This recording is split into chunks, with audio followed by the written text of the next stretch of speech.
আসসালামু আলাইকুম রহমতুল্লাহি বারাকাতুহু। আব্দুল্লাহ ইবনু উমর রাদিয়াল্লাহু আনহু হতে বর্ণিত, তিনি বলেন, আল্লাহ রাসূল সাল্লাল্লাহু আলাইহি ওয়াসাল্লাম বলেছেন, ঘোড়ার কপালের কেশ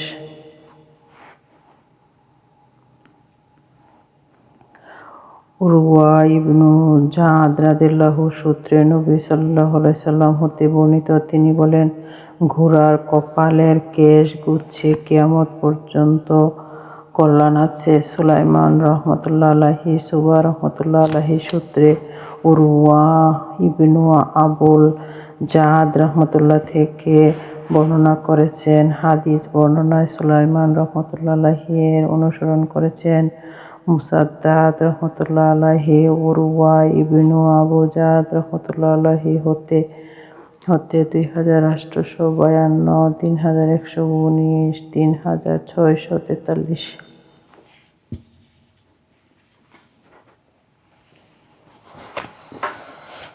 আনাস ইবনে মালিক রাদিয়াল্লাহু আনহু হতে বর্ণিত, আল্লাহ রাসূল সাল্লাল্লাহু আলাইহি ওয়াসাল্লাম বলেছেন, ঘোড়ার কপালের কেশ দামে বরকত আছে। 3645, মুসলিম 3326, হাদিস 1873, আহমদ 12751। জিহাদ চলতে থাকলে সৎ বা অসৎ লোকের নেতৃত্বে নবী সাল্লাল্লাহু আলাইহি ওয়াসাল্লাম বলেছেন, ঘটকের কপালের কেশ দামে কল্যাণ বিধিবদ্ধ আছে কিয়ামত অবধি। উরওয়া বারিকি রাদিয়াল্লাহু আনহু হতে বর্ণিত, নবী সাল্লাল্লাহু আলাইহি ওয়াসাল্লাম বলেছেন, ঘোড়ার কপালের কেশ গুচ্ছে কল্যাণ রয়েছে কিয়ামত পর্যন্ত, অর্থাৎ আখিরাতের পুরস্কার ও গনিমতের মাল। 2850। যে ব্যক্তি আল্লাহর পথে জিহাদের উদ্দেশ্যে ঘোড়া প্রস্তুত রাখে, মহান আল্লাহর বাণী, যে জিহাদের উদ্দেশ্যে ঘোড়া পালন করে। সূরা আনফাল 52। আবু হুরায়রা রাদিয়াল্লাহু আনহু হতে বর্ণিত, তিনি বলেন, নবী সাল্লাল্লাহু আলাইহি ওয়াসাল্লাম বলেন, যে ব্যক্তি আল্লাহর প্রতি ঈমান ও তার প্রতিশ্রুতির প্রতি বিশ্বাস রেখে আল্লাহর পথে জিহাদের জন্য ঘোড়া প্রস্তুত রাখে, কিয়ামতের দিন সেই ব্যক্তির পাল্লায় ঘোড়ার খাদ্য, পানীয়, গোবর ও পেশাব ওজন করা হবে। ঘোড়া ও গাধার নাম রাখা। আবু কাতাদা রাদিয়াল্লাহু আনহু হতে বর্ণিত যে তিনি একদা নবী সাল্লাল্লাহু আলাইহি ওয়াসাল্লামের সঙ্গে বের হন, কিন্তু তিনি কয়েকজন সঙ্গী সহ পেছনে পড়ে গেলেন। আবু কাতাদা রাদিয়াল্লাহু আনহু ব্যতীত তার সঙ্গীরা সকলেই ইহরাম অবস্থায় ছিলেন। আবু কাতাদা রাদিয়াল্লাহু আনহু দেখার পূর্বে তার সঙ্গীরা একটি বন্য গাধা দেখতে পান এবং তাকে চলে যেতে দেন। আবু কাতাদা রাদিয়াল্লাহু আনহু গাধাটি দেখা মাত্রই জারাদা নামক তার ঘোড়ার পিঠে আরোহণ করেন এবং ঘোড়ার চাবুকটি উঠিয়ে দিতে সঙ্গীদের বলেন, কিন্তু সঙ্গীরা অস্বীকার করলে তখন আবু কাতাদা রাদিয়াল্লাহু নিজেই চাবুকটি তুলে নেন এবং গাধাটি শিকার করে সঙ্গীদের নিয়ে এর গোশত আহরণ করেন। এতে তারা লজ্জিত হন। অতঃপর তারা যখন আল্লাহ রাসূল সাল্লাল্লাহু আলাইহি ওয়াসাল্লামের নিকট পৌঁছলেন, তখন তিনি বলেন, গাধাটির কোনো অংশ তোমাদের নিকট আছে কি? তারা বললেন, আমাদের সঙ্গে একটি পায়া আছে। নবী সাল্লাল্লাহু আলাইহি ওয়াসাল্লাম তা নিয়ে আহার করলেন। 2821, সাহল রাদিয়াল্লাহু আনহু হতে বর্ণিত, তিনি বলেন, আমাদের বাগানে নবী সাল্লাল্লাহু আলাইহি ওয়াসাল্লামের একটি ঘোড়া থাকত, যাকে লুহাইফ বলা হতো, আর কেউ কেউ বলেছেন লুখাইফ। মুআজ রাদিয়াল্লাহু আনহু হতে বর্ণিত, তিনি বলেন, উফাইর নামক একটি গাধার পিঠে আমি আল্লাহর রাসূল সাল্লাল্লাহু আলাইহি ওয়াসাল্লামের পিছনে আরোহী ছিলাম। তিনি আমাকে বললেন, হে মুআজ, তুমি কি জানো বান্দার উপর আল্লাহর হক কি এবং আল্লাহর উপর বান্দার হক কি? আমি বললাম, আল্লাহ ও তার রাসূল ভালো জানেন। তিনি বললেন, বান্দার উপর আল্লাহর হক হলো বান্দা তার ইবাদত করবে এবং তার সাথে কাউকে শরীক করবে না, আর আল্লাহর উপর বান্দার হক হলো তার ইবাদত কাউকে শরীক না করলে আল্লাহ তাকে শাস্তি দিবেন না। আমি বললাম, হে আল্লাহর রাসূল সাল্লাল্লাহু আলাইহি ওয়াসাল্লাম, আমি কি লোকদের সুসংবাদ দিব না? তিনি বললেন, তুমি তাদের সুসংবাদটি দিও না, তাহলে লোকেরা এর উপর নির্ভরশীল হয়ে পড়বে। 5967, 6267, 6500, 7373, আহমদ 22,052।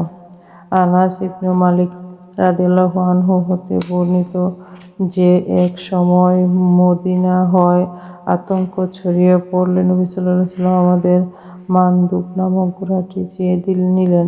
পরে তিনি বললেন, আতঙ্কের কোনো কারণ তো আমি দেখতে পেলাম না। আমি ঘোড়াটিকে সমুদ্রের মতো দ্রুতগামী পেয়েছি। 2627।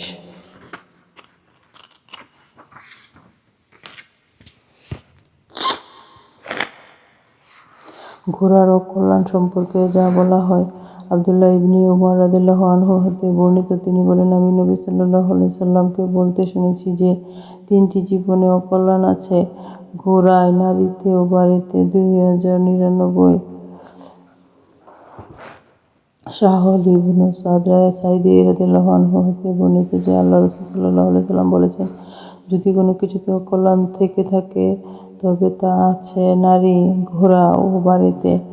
5095।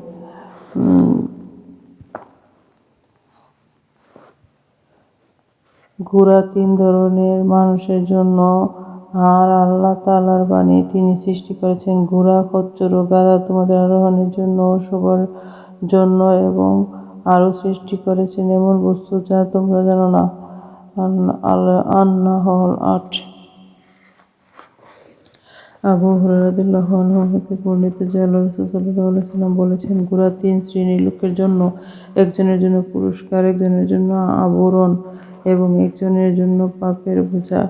যার জন্য পুরস্কার সে হলো ওই ব্যক্তি যে আল্লাহর রাস্তায় ঘোড়া বেঁধে রাখে এবং বেশি রশি কোনো চারণভূমি বা বাগানে লম্বা করে দেয়, আর ঘোড়াটি সে চারণভূমি বা বাগানে ঘাস খায়, তবে তা এর জন্য তার পুণ্য রয়েছে। ঘোড়াটি যদি রশি ছিঁড়ে 1 বা 2টি টিলা অতিক্রম করে তাহলে তার গোবর ও পদক্ষেপ সমূহের বিনিময়ে তার জন্য পুণ্য রয়েছে। এমনকি ওই ঘোড়া যদি কোনো নহরে গিয়ে তা থেকে পানি পান করে অথচ তার মালিক পানি পান করানোর ইচ্ছা করেনি, তবে এর ফলেও তার জন্য পুণ্য রয়েছে। আর যে ব্যক্তি অহংকার, লৌকিকতা প্রদর্শন এবং মুসলিমদের সঙ্গে শত্রুতা করার জন্য ঘোড়া বেঁধে রাখে, তবে তার জন্য তা পাপের বোঝা। আল্লাহ রাসূল সাল্লাল্লাহু আলাইহি ওয়াসাল্লামকে গাধা সম্পর্কে জিজ্ঞেস করা হলে তিনি বলেন, এ সম্পর্কে আমার উপর আর কিছু অবতীর্ণ হয়নি ব্যাপক অর্থপূর্ণ একটি আয়াত ব্যতীত।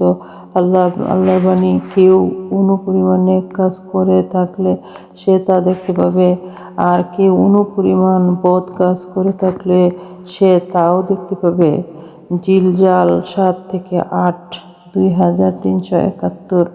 আহমদ 7566।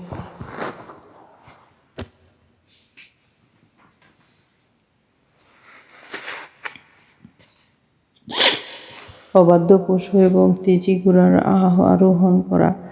রাশিদ ইবনু জাদ রাদিয়াল্লাহু আনহু বলেন,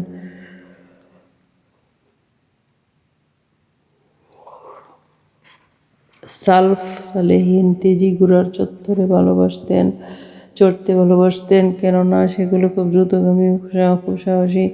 কাতাদা রাদিয়াল্লাহু আনহু হতে বর্ণিত, তিনি বলেন, আমি আনাস ইবনে মালিক রাদিয়াল্লাহু আনহুকে বলতে শুনেছি যে এক সময় মদিনাতে আতঙ্ক দেখা দিলে নবী সাল্লাল্লাহু আলাইহি ওয়াসাল্লাম আবু তালহার মানদুর নামক ঘোড়াটি চেয়ে নিলেন এবং এর উপর আরোহণ করলেন আর বললেন, আমি কোনো আতঙ্ক দেখিনি, কিন্তু ঘোড়াটি সমুদ্রের মতো গতিশীল পেয়েছি। 2627।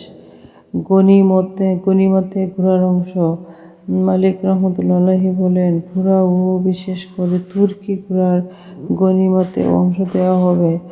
আল্লাহর বাণী এবং তিনি সৃষ্টি করেছেন ঘোড়া, খচ্চর ও গাধা না তোমাদের আরোহণের জন্য ও শোবার জন্য। নাহল 8। একাধিক ঘোড়া হলে এর কোনো অংশ দেয়া হবে না। ইবনু উমর রাদিয়াল্লাহু আনহু হতে বর্ণিত যে আল্লাহ রাসূল সাল্লাল্লাহু আলাইহি ওয়াসাল্লাম গনিমতের মাল থেকে ঘোড়ার জন্য 2 অংশ এবং আরোহণের জন্য 1 অংশ নির্ধারণ করেছিলেন। যুদ্ধে যে ব্যক্তি অন্যের বাহনের পশু চালনা করে।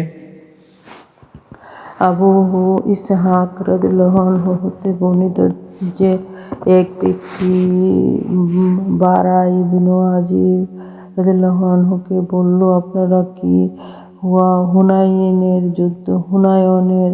যুদ্ধে আল্লাহ রাসূল সাল্লাল্লাহু আলাইহি সাল্লামকে ময়দানে রেখে পলায়ন করেছিলেন? বারা ইবনু আজিব রাদিয়াল্লাহু আনহু বলেন, কিন্তু আল্লাহ রাসূল সাল্লাল্লাহু আলাইহি সাল্লাম পলায়ন করেননি। হাওয়াযিনরা ছিল সুদক্ষ তীরন্দাজ। আমরা সামনাসামনি যুদ্ধে তাদের পরাস্ত করলে তারা পালিয়ে যেতে লাগলো। তখন মুসলিমরা তাদের কিছু দাওয়া না করে গনিমতের মাল সংগ্রহে ব্যস্ত হলো। তখন শত্রুরা তীর বর্ষণের মাধ্যমে আমাদের আক্রমণ করে বসলো। তবে আল্লাহ রাসূল সাল্লাল্লাহু আলাইহি ওয়াসাল্লাম স্থান ত্যাগ করেননি। আমি তাকে তার সাদা খচ্চরটির উপর অটল অবস্থায় দেখেছি। আবু সুফিয়ান রাদিয়াল্লাহু আনহু তার বাহনের লাগাম ধরে টানছেন, আর আল্লাহর রাসূল সাল্লাল্লাহু আলাইহি ওয়াসাল্লাম বলছেন, আমি মিথ্যা নবী নই, আমি আব্দুল মুত্তালিবের বংশধর। 2874, 2930, 3042, 4315, 4316, 4317। বাহনের পশুর উপাদানি সম্পর্কে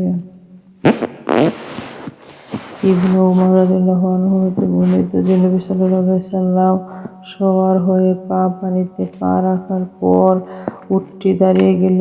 জুলহুলাইফা মসজিদের নিকট তিনি ইহরাম বেঁধেছিলেন। 166 গদিবিহীন অশ্বারোহী আরোহণ। আনাস রাদিয়াল্লাহু আনহু হতে বর্ণিত যে আল্লাহ রাসূল সাল্লাল্লাহু আলাইহি সাল্লাম গদিহীন ঘোড়ার পিঠে আরোহণ করে লোকদের সম্মুখে হাজির হলেন। তার কাঁধে ছিল তলোয়ার। 2627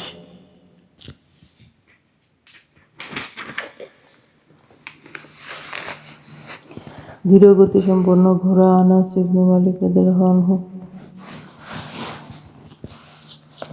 ধীরগতিতে সম্পন্ন ঘোড়া। আনাস ইবনে মালিক রাদিয়াল্লাহু আনহু হতে বর্ণিত যে একবার মদিনাবাসীগণ আতঙ্কিত হয়ে পড়লে নবী সাল্লাল্লাহু আলাইহি ওয়াসাল্লাম আবু তালহা রাদিয়াল্লাহু আনহু এর ধীরগতি সম্পন্ন ঘোড়ায় চড়লেন। তিনি ফিরে এসে বললেন, আমি তোমার ঘোড়াটিকে সমুদ্রের মতো গতিশীল পেয়েছি। এরপর ঘোড়াটিকে আর কখনো পিছনে ফেলা যেত না। 2627 ঘোড়দৌড়। ইবনে উমর রাদিয়াল্লাহু আনহু হতে বর্ণিত তিনি বলেন, নবী সাল্লাল্লাহু আলাইহি ওয়াসাল্লাম প্রশিক্ষণপ্রাপ্ত অশ্বের জন্য হাফওয়া থেকে সানিয়াতুল বিদা পর্যন্ত, প্রশিক্ষণহীন অশ্বের জন্য সানিয়া থেকে বানু জুবাইয়ের মসজিদ পর্যন্ত দৌড় প্রতিযোগিতার আয়োজন করেছিলেন। ইবনে উমর রাদিয়াল্লাহু আনহু বলেন, আমি উক্ত প্রতিযোগিতায় একজন প্রতিযোগী ছিলাম। সুফিয়ান রাহমাতুল্লাহ বলেন, হাফসা থেকে সানিয়াতুল বিদার দূরত্ব 5 কিংবা 6 মাইল এবং সানিয়া থেকে বানু জুবাইয়ের মসজিদের নেতৃত্ব 1 মাইল 420। প্রতিযোগিতার জন্য অশ্বের প্রশিক্ষণ। আব্দুল্লাহ রাদিয়াল্লাহু আনহু হতে বর্ণিত যে নবী সাল্লাল্লাহু আলাইহি ওয়াসাল্লাম প্রশিক্ষণহীন ঘোড়ার দৌড় প্রতিযোগিতার ব্যবস্থা করেছেন এবং এই দৌড়ের সীমানা ছিল সানিয়া থেকে বানু জুরাইকের মসজিদ পর্যন্ত। আব্দুল্লাহ ইবনে উমর রাদিয়াল্লাহু আনহু এই প্রতিযোগিতায় অংশ নিয়েছিলেন। আবু আব্দুল্লাহ বুখারী রাহমাতুল্লাহ বলেন, এর অর্থ সীমা। 420 প্রশিক্ষণপ্রাপ্ত অশ্বেরও দৌড় প্রতিযোগিতার সীমা। ইবনে উমর রাদিয়াল্লাহু আনহু হতে বর্ণিত যে আল্লাহ রাসূল সাল্লাল্লাহু আলাইহি সাল্লাম প্রশিক্ষণপ্রাপ্ত ঘোড়ার দৌড় প্রতিযোগিতা করিয়েছেন। এই প্রতিযোগিতা হাফআ থেকে শুরু হতো এবং সানিয়াতুল বিদায় শেষ হতো। বারী আবু ইসহাক রাদিয়াল্লাহু আনহু হতে বর্ণিত ইসহাক রাদিয়াল্লাহু আনহু বলেন, আমি মুসা রাদিয়াল্লাহু আনহু কে বলতাম, এর দূরত্ব কি পরিমাণ হবে? তিনি বললেন 6 বা 7 মাইল প্রশিক্ষণহীন ঘোড়ার প্রতিযোগিতা শুরু হতো সায়াতুন বিদা থেকে এবং শেষ হতো বানু জুবাইকের মসজিদে। আমি বললাম, এর মধ্যে দূরত্ব কত? তিনি বললেন 1 মাইল বা তার তদ্রূপ। ইবনু উমর রাদিয়াল্লাহু হতে এতে প্রতিযোগীদের অন্তর্ভুক্ত ছিলেন 420। নবী সাল্লাল্লাহু আলাইহি সাল্লামের উষ্ট্রি প্রসঙ্গে ইবনু উমর রাদিয়াল্লাহু আনহু বলেন, নবী সাল্লাল্লাহু আলাইহি সাল্লামের উসামাকে কাওয়াসান নাম্নী উষ্ট্রির পিঠে তার পিছনে বসান। মিসওয়ার রাহমাতুল্লাহি বলেন, নবী সাল্লাল্লাহু আলাইহি সাল্লাম বলেছেন, তার উষ্ট্রি কাসওয়া কখনো বদ্ধ হয়নি। আনাস রাহমাতুল্লাহি হতে বর্ণিত, যে ব্যক্তি নবী সাল্লাল্লাহু আলাইহি সাল্লামের একটি উষ্ট্রি ছিল সেটিকে আজবা বলা হতো। 2872।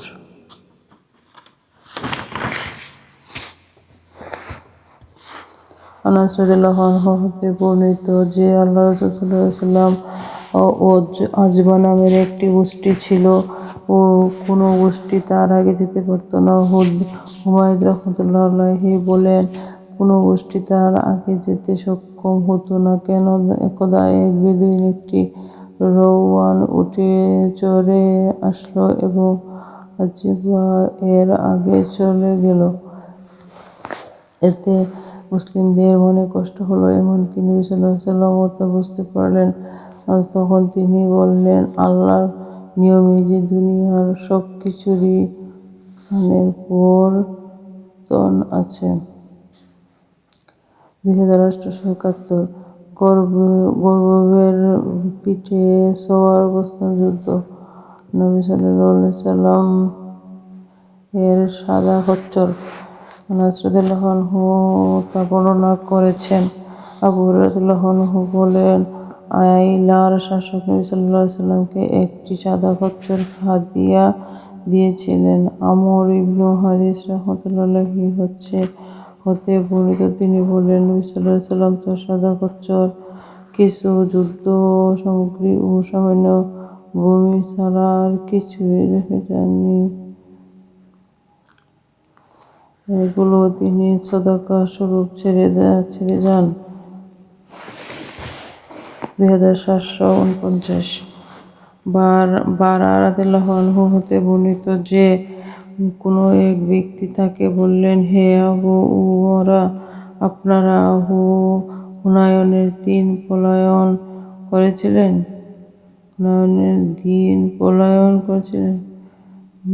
তিনি বললেন, আল্লাহর কসম না। নবী সাল্লাল্লাহু আলাইহি সাল্লাম কখনো পলায়ন করেননি, বরং অতি সাহসী অগ্রবর্তী কতিপয় ব্যক্তি হাওয়াযিনদের তীর নিক্ষেপের ফলে পালিয়েছিলেন। নবী সাল্লাল্লাহু আলাইহি সাল্লাম তার সাদা খচ্চরটির উপর উপবিষ্ট ছিলেন এবং আবু সুফিয়ান ইবনু হারিস রাহমাতুল্লাহি আলাইহি এর লাগাম ধরে দাঁড়িয়েছিলেন। তখন নবী সাল্লাল্লাহু আলাইহি সাল্লাম বলেছিলেন, আমি মিথ্যা নবী নই, আমি আব্দুল মুত্তালিবের বংশধর। 2846। নারীদের জিহাদ। উম্মুল মুমিনিন আয়েশা রাদিয়াল্লাহু আনহা হতে বর্ণিত, তিনি বলেন, আমি আল্লাহ রাসূল সাল্লাল্লাহু আলাইহি সাল্লাম এর নিকট জিহাদের অনুমতি চাইলে তিনি বলেন, তোমাদের জিহাদ হলো হজ। আব্দুল্লাহ ইবনু উলীদ বলেছেন, সুফিয়ান রাদিয়াল্লাহু আনহু এ সম্পর্কে আমাদের হাদিস জানিয়েছেন।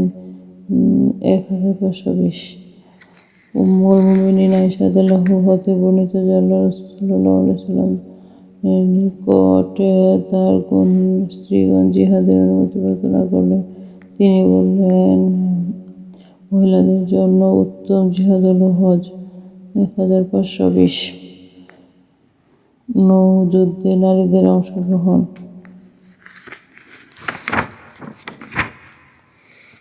কয়েকজন স্ত্রীর মধ্যে একজনকে নিয়ে জিহাদে যাওয়া। আয়েশা রাদিয়াল্লাহু আনহা হতে বর্ণিত, তিনি বলেন, নবী সাল্লাল্লাহু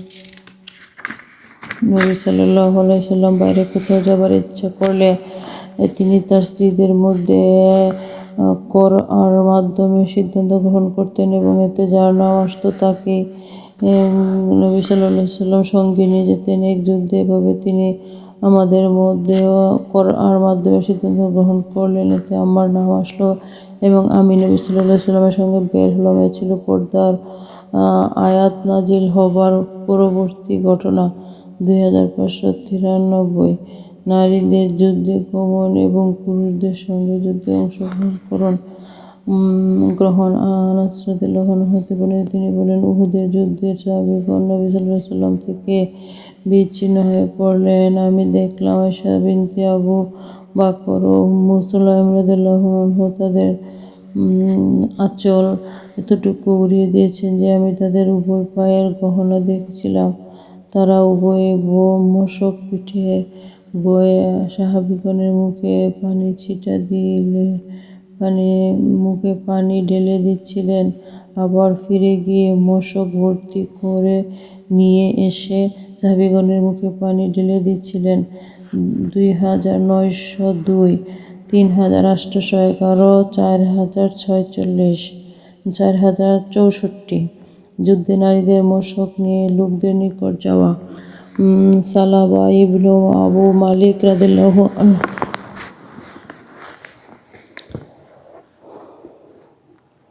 হতে বর্ণিত যে উমর ইবনুল খাত্তাব রাদিয়াল্লাহু আনহু মদিনাহর কিছু সংখ্যক মহিলার মধ্যে কয়েকখানা রেশমি চাদর বণ্টন করেন। অতঃপর একটি ভালো চাদর রয়ে গেল। তার নিকট উপস্থিত একজন তাকে বললেন, হে আমিরুল মুমিনিন, চাদরটি আপনি আল্লাহ রাসূল সাল্লাল্লাহু আলাইহি ওয়াসাল্লামের নাতনি উম্মু কুলসুম বিনতে আলী রাদিয়াল্লাহু আনহু যিনি আপনার নিকট আছেন তাকে দিয়ে দিন। ওমর রাদিয়াল্লাহু আনহু বলেন, উম্মু সালিত রাদিয়াল্লাহু এই চাদরটির অধিক হকদার। উম্মু সালিত রাদিয়াল্লাহু আনহু আল্লাহ রাসূল সাল্লাল্লাহু আলাইহি ওয়াসাল্লামের হাতে বায়াতকারিনী আনসার মহিলাদের একজন। ওমর রাদিয়াল্লাহু আনহু বলেন, কেননা উম্মু সালিত রাদিয়াল্লাহু আনহু উহুদের যুদ্ধে আমাদের নিকট মশক বহন করে নিয়ে আসতেন। আবু আব্দুল্লাহ ইমাম বুখারী রাহমাতুল্লাহি বলেন, তিনি সেলাই করতেন। 4071 নবীগণ কর্তৃক যুদ্ধে আহতদের সেবা ও শুশ্রূষা। রুবাই বিনত মুআবিজ রাদিয়াল্লাহু আনহু হতে বর্ণিত, তিনি বলেন, আমরা যুদ্ধের ময়দানে নবী সাল্লাল্লাহু আলাইহি ওয়াসাল্লাম সঙ্গে থেকে লোকদের পানি পান করাতাম, আহতদের পরিচর্যা করতাম এবং নিহতদের মদিনায় পাঠাতাম। 2883, 5679 নারীদের সাহায্যে হতাহতদের ও মদিনায় প্রত্যাহার। রুবাই বিনতে মুআবিজ রাদিয়াল্লাহু আনহু হতে বর্ণিত, তিনি বলেন, আমরা নবী সাল্লাল্লাহু আলাইহি ওয়াসাল্লামের সঙ্গে যুদ্ধে শরীক হয়ে লোকদের পানি পান করাতাম এবং তাদের পরিচর্যা করতাম এবং আহত ও নিহত লোকদের মদিনায় ফেরত পাঠাতাম। 2882 দেহ হতে তীর বহিষ্করণ।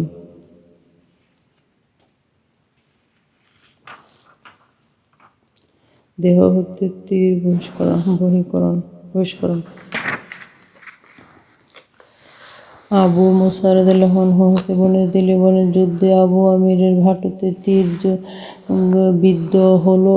আমি তার নিকট গেলাম। আবু আমির রাদিয়াল্লাহু আনহু বললেন, এই তীরটি বের করো। তখন আমি তীরটি টেনে বের করলাম।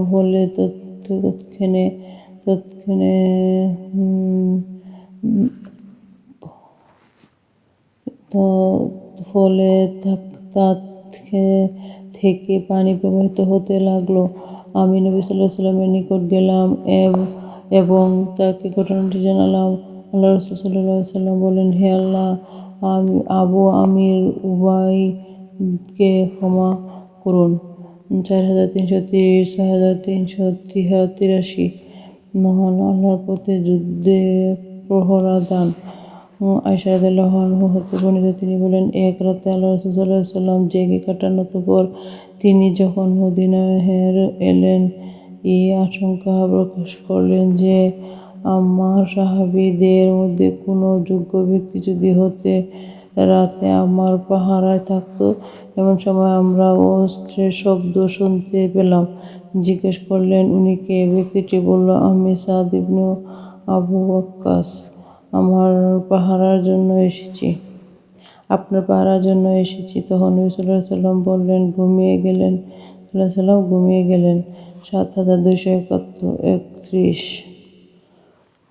আহমদ 24147। আবু হুরায়রা রাদিয়াল্লাহু আনহু হতে বর্ণিত যে নবী সাল্লাল্লাহু আলাইহি ওয়াসাল্লাম বলেছেন, লাঞ্ছিত হোক দিনার ও দিরহামের গোলাম এবং চাদর ও শালের গোলাম। তাকে দেয়া হলে সন্তুষ্ট হয়, না দেয়া হলে অবশ্যই হয়। এই হাদীসটির সনদ ইসরাঈল এবং মুহাম্মদ ইবনে জুহাদা আবু হুসাইনের মাধ্যমে আল্লাহর রাসূল সাল্লাল্লাহু আলাইহি ওয়াসাল্লাম পর্যন্ত পৌঁছায়নি। 2887, 6434।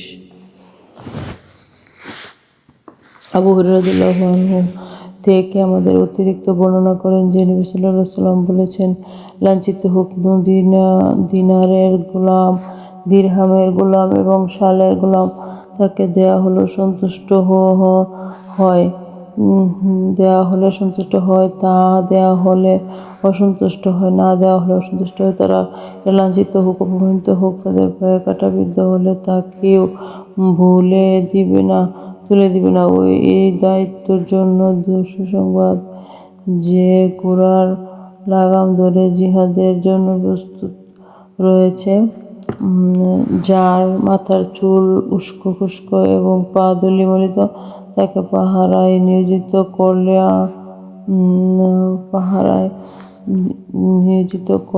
পাহারায় থাকে, আর দলের পেছনে পেছনে রাখলে পেছনেই থাকে। সে কারো সাক্ষাতের অনুমতি চাইলে তাকে অনুমতি দেওয়া হয় না এবং কোনো বিষয়ে সুপারিশ করলে তার সুপারিশ কবুল করা হয় না। আল্লাহ তাদের অপমানিত করুক। কাঠামোতে গঠিত মূলত পরিবর্তন করা হয়েছে 2886। যুদ্ধে খিদমতের ফজিলত।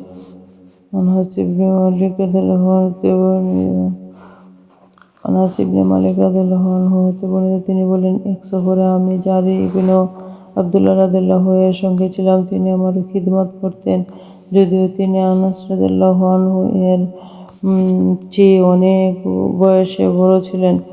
জারির রাদিয়াল্লাহু আনহু বললেন, আমি আনসারদের এমন কিছু কাজ দেখেছি যার কারণে তাদের কাউকে পেলেই সম্মান করি।